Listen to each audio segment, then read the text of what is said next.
Do we finally get the long-awaited digital nomad visa for the Philippines? Since May 2023, this digital nomad visa for the Philippines has been announced. The immigration had informed about it, but since then, House Bill number 8165, also known as the Digital Nomad Visa Act, is still under review by the House Committee on Justice. Now, there is movement in the matter as President Marcos Jr. publicly supported the digital nomad visa at the end of last week. He plans to issue an executive order soon to expedite the implementation of the digital nomad visa. But now you ask, what is this digital nomad visa? So currently, tourists can stay in the Philippines for up to 3 years, but they do not have a work permit. Work permits are only available for visas that grant residency, such as the 13A for marriage or the SRRV for retirees. The digital nomad visa aims to resolve the tax gray area that arises when a software developer works for a non-Philippine company from abroad but lives permanently as a tourist in the Philippines, or when a YouTuber like me receives money from YouTube in USA and works long-term as a tourist here but does not pay taxes. And yes, YouTube is work, and no, I'm not a tourist because I have a SRRV visa, and yes, I pay taxes here in the Philippines since last year. So what changes with this digital nomad visa? The holder of the digital nomad visa will still have the status of a tourist, meaning they do not have a work permit and cannot be employed by Philippine companies.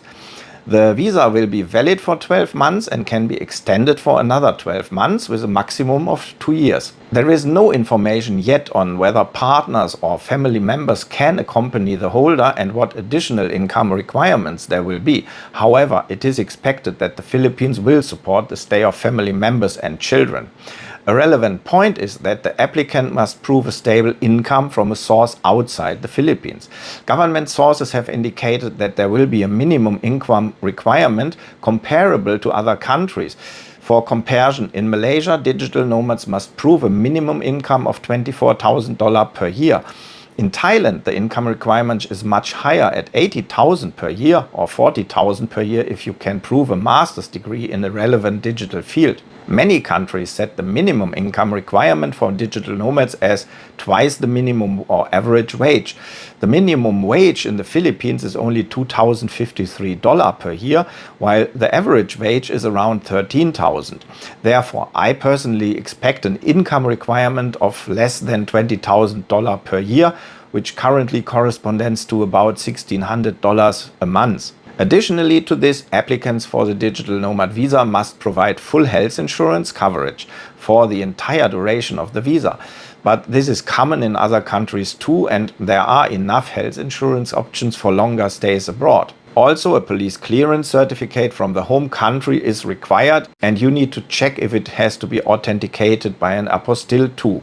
So I hope my information helps you a little bit. Stay tuned for further updates on the matter and have fun watching my channel. Bye bye.